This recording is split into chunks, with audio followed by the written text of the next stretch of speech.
전세 사기를 당했습니다. 돈을 목돈을 받은 것보다 고통스러웠던 것은 이 건과 관련하여 모든 기관이 직무유기를 하고 있다는 점입니다. 경찰은 전세 사기에 대한 수사조차 시작하려 하지 않았고 LH와 서울보증보험은 보증금을 돌려주겠다고 했지만 3년째 답보 상태에 머물러 있습니다. 전세 사기 상담센터는 불친절하게 짝이 없는 데다 자신들이 하고 있는 업무에 대해 알지도 못했고 도움도 되지 않았습니다. 지침과 법규에 따라 저는 보증금을 돌려받도록 되어 있었는데 약속해놓고 바쁘다는 핑계로 계약도 없이 계속 미루고 있습니다. 겪어보지 못한 사람은 상상도 할 수 없는 한 번만 경험해봐도 뒷목 잡고 쓰러질 만큼 꽉 막힌 관료주의의 실체입니다. 이러다가 몰아받치며 쓰러질 것 같아서 더 큰 사고를 칠 것 같아서 어딘가에 이야기하지 않을 수 없었습니다. 가장 악랄한 건 당연히 집주인과 그 일당들이었습니다. 저 말고도 수십 명의 다른 피해자가 더 있었습니다. 교묘하게 법망을 피해가면서 지금도 잘 먹고 잘 살고 있을 것입니다. 그걸로도 모자라서 집주인의 소위 말하는 동생이라고 하는 조폭 같은 남자가 적반하장으로 욕을 퍼붓기까지 했습니다. 집주인은 세입자들의 연락을 아예 받지 않았고 저를 집주인에게 소개시켜준 부동산은 폐업해버렸습니다. 한때 그 부동산에서 일했던 젊은 직원만이 관리인이라는 사람의 전화번호를 가르쳐 주었습니다. 그 관리인이 다시 집주인의 동생이라는 남자의 번호를 알려주었습니다. 집주인의 동생은 자기 누나나 자기는 아무 잘못도 없다. 세입자들이 자기들을 귀찮게 하면서 못살게 굴고 있다며 도리어 쌍욕을 퍼붓고는 일방적으로 전화를 끊었습니다. 이 사실이 믿어지는지 이보다 더 심한 적반하장을 본 적이 있는지 모르겠습니다. 글을 쓰면서도 너무 어처구니가 없어서 믿어지지가 않습니다. 이런 일을 겪으면서도 털어놓거나 상의할 사람도 한 명도 없었습니다. 가족도 친구도 지인도 없으므로 아픈 몸을 이끌고 모든 걸 혼자 감당해야 했습니다. 너무 억울하고 하마침이라서 피를 토하고 죽고 싶은 심정이었습니다.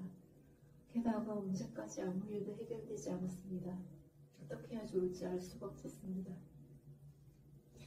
타임라인에 따라서 어떻게 해서 이런 일들이 일어나게 되었는지를 좀 정리를 해봤는데 첫 번째로 이사 오자마자 집주인이 장수를 탔습니다.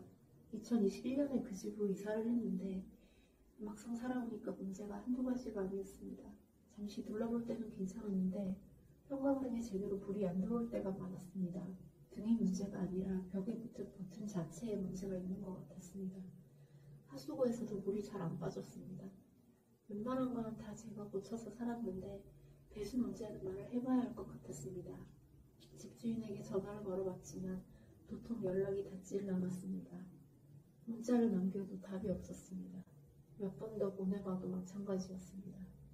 혹시 집주인이 잠적한 것일지도 모른다는 불길한 예감이 들었습니다. 그때 이상한 우편물이 날아왔습니다. 두 번째, 집주인이 세입자들에게 보낸 이상한 편지가 있었습니다. 어느 날 집에 와보니 집주인이 보낸 편지가 도착해 있었습니다. 세입자들에게 단체로 보낸 편지였습니다. 갭 투자를 얼마나 많이 했는지 세입자가 수십 명은 되는 것 같았습니다. 제가 이사온 집도 집주인 본인 돈을 500만 원만 들여서 갭 투자한 물건이었습니다. 나머지 금액은 전부 전세금이었습니다. 편지의 내용은 많은 세입자들이 자기를 사기꾼으로 몰아가고 있다는 것, 자기는 한 번도 보증금을 돌려주지 않은 적이 없다는 것 등이었습니다. 당연히 편지를 받기 전보다 훨씬 더 수상하게 느껴졌습니다. 정말 당당하다면 왜 연락을 안 받고 회피를 하는지도 알 수 없었고 이때 아무래도 보증금을 돌려받기는 틀린 것 같다는 생각이 들었습니다. 무언가 조치를 취해야 했습니다. 저런 말 같지도 않은 꼼수에 속아 넘어가는 사람들이 있는지는 모르겠지만 다른 세입자들에게도 연락을 해보고 싶었습니다. 그런데 그들의 연락처를 알 방법이 없었습니다. 세 번째로 만기 전에 이사를 해야 할 일이 생겼습니다. 그러다가 만기 전에 이사를 해야 할 일이 생겼는데 집주인에게 매물을 내놓아도 되느냐고 다시 전화를 하고 문자를 보내봤지만 당연히 답이 없었습니다. 계약을 체결한 부동산도 폐업하고 사라진 뒤였습니다. 네 번째로 경찰서에서 전세사기 수사를 거부했습니다. 경찰에 연락해서 전세사기를 당했고 집주인이 잠적했다고 말했습니다. 경찰은 집주인 이름과 주민번호를 조회해보더니 동종선거가 없다는 이유로 수사를 거부했습니다. 여기까지는 그럴 수도 있다고 생각했습니다. 다섯 번째로 LH공사 쪽의 대응에 대해서 얘기를 해야 할 것 같습니다. 사실 이 부분이 가장 중요한데 이 집은 LH공사의 지원을 받은 전세임대였기 때문에 전세 보증금에는 제가 낸 보증금과 LH공사 측의 보증금이 합쳐져 있었습니다. LH 측의 담당 직원과 연락이 닿기까지는 정말 천로역전과도 같은 과정을 거쳐야만 했습니다. LH는 담당 직원의 전화번호를 노출하지 않습니다. 웬만한 건 고객센터에서 처리하게 하기 때문에 먼저 고객센터로 전화를 걸어 상황을 설명했습니다. 고객센터에서는 담당자에게 전화해보라며 전화번호를 가르쳐 주었습니다. 그러나 아무리 전화를 해도 담당자는 자리에 붙어있는 경우도 없었고 평일 낮에도 하루 종일 통화 중으로 돌려놓기 일쑤였습니다. 보증금을 떼일 상황에 놓인 사람으로서 정말 이제 미치고 팔짝 뛸 노릇이 아닐 수 없었습니다. 천신만고 그때 통화가 되었지만 이때 이후 집주인의 행보는 정말 정액강경이었습니다. 한두 번 이런 짓을 해본 사람이 아닌지 그때그때 사악하고 노련하게 위기를 모면하곤 했습니다. 제 전화나 연락은 쉽고 LH 연락만 받는 식으로 경매 넘어가는 상황을 모면하고 있었습니다. 우리 쪽에서 집주인하고 연락이 됐다. 아직 계약 만기가 안 됐으니까 법적 절차를 밟기는 어렵다. 우선 집주인에게 퇴실하겠다는 내용 증명을 보내라. 그런 뒤에 계약 만기 후에 다시 연락하라고 LH 담당자는 말했습니다. 그래서 계약 만기 전에 이사는 완전히 무산되고 말았습니다. 통화가 끝나자마자 저는 바로 등기부 등본을 뗐고 거기 나와 있는 집주인 주소로 내용 증명을 보냈습니다. 집주인은 현재 이 주소에 살지 않는다면서 내용 증명을 고의로 반송시켜버렸습니다. 집주인이 내용 증명을 수령하지 않으면 제가 퇴실 의사를 밝힌 게 효력이 없다고 했습니다. 쓰면서도 너무 어이가 없어 헛웃음밖에 안 나오지만 어쨌든 LH 담당자는 자기가 몹시 바쁘니 계약 만기 후에나 연락하라고 했습니다. 그래서 저는 고분고분하게 기다렸습니다. 보증금을 돌려받을 수 있을지 없을지.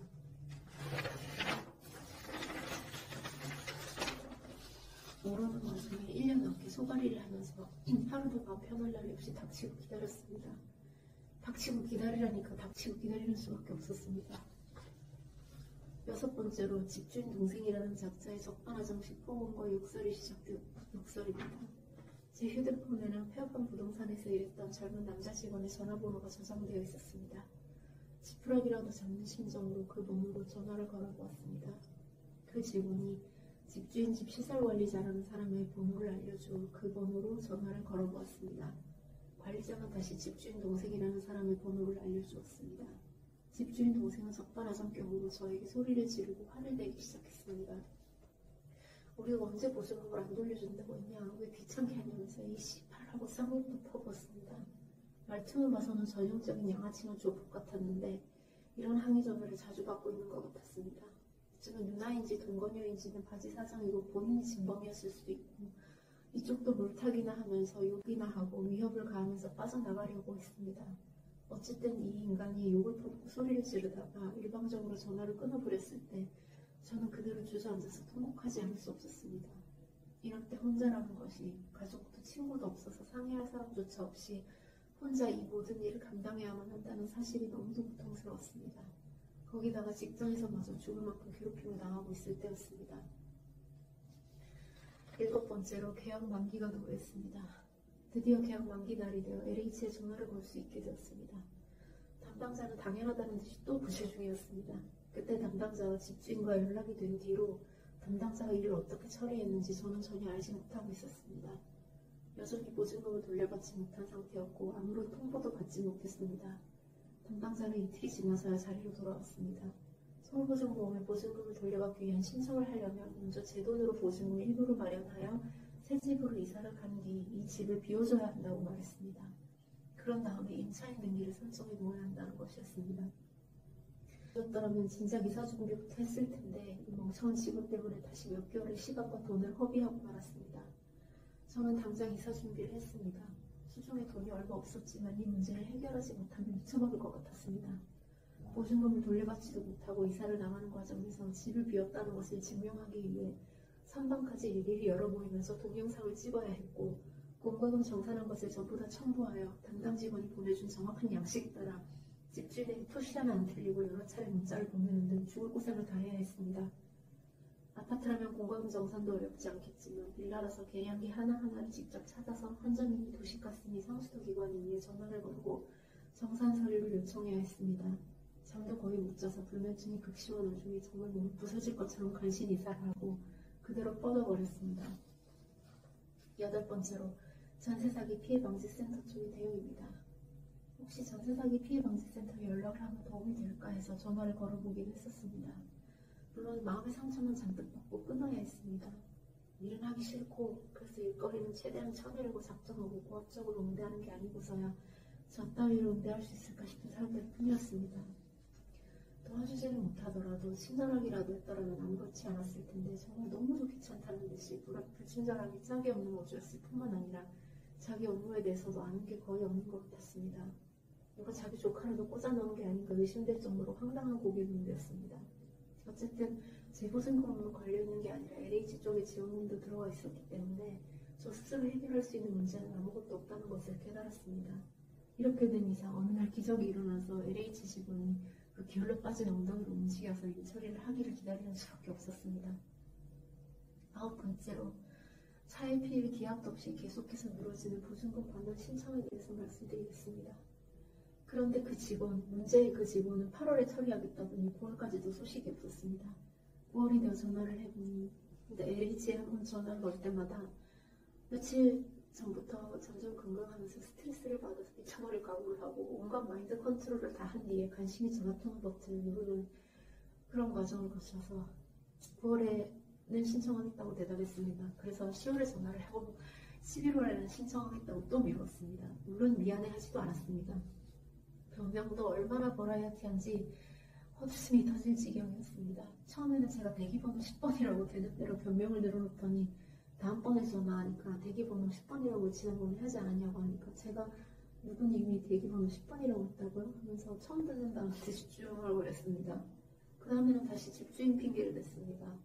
그 집주인 누구님한테 한 번만 더 내용 증명을 보내보고요. 이러면서 무슨 내용 증명을 2번을 보내는지 모르겠고 얼마나 사람을 호구로 보면 이렇게 꼬수를 일삼는 건지 모르겠지만 그리고 결국 11월이 됐습니다. 내년 4월까지 기다리라고 하는데 이거 그냥 결정을 올리면 되는 걸 1년을 처음 이러고 앉아있는데 그 동네에 뭐 전세 사기가 많았을 거라고 100번 양보해서 그럼 옆자리 다른 구역 직원들은 노나? 저도 공무원이었고 이렇게 한쪽에만 업무가 폭증할 경우에 아무리 자기 담당이 아니라고 해도 당연히 서로 도와가면서 처리할 수밖에 없는데 누가 저렇게 업무 독박 쓰는 걸 감수하겠으며 그것도 몇 주도 아니고 몇 년을 진짜 100번 양보해서 진짜 업무가 폭증해서 그랬다 치더라도 그러면 인력 배치를 제대로 못한 LH 측의 문제지 왜 민원인이 이런 태만을 강조해야 된다는 말입니까? 한두 번도 아니고 진짜 참다 지쳐서 민원을 넣든가 해야 되겠는데 민원 넣는다고 이게 과연 해결이나 될지 민원 넣으면 조치해주겠다고 말은 할지 모르겠지만 지금까지도 약속해놓고 차일피일 미루기만 하는 건데 또 그러지 말라는 법이 있을지도 모르겠고 아니 애초에 이게 다 말이 되는 일인지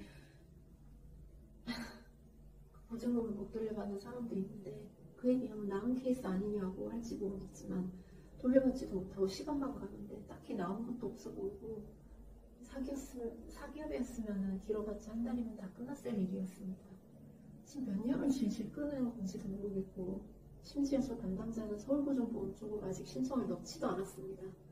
그래서 서울보증보험과는 무관한 얘기고 저 담당자가 자기 혼자 이 건을 붙들고 묵히고 있는 중이라는 뜻입니다.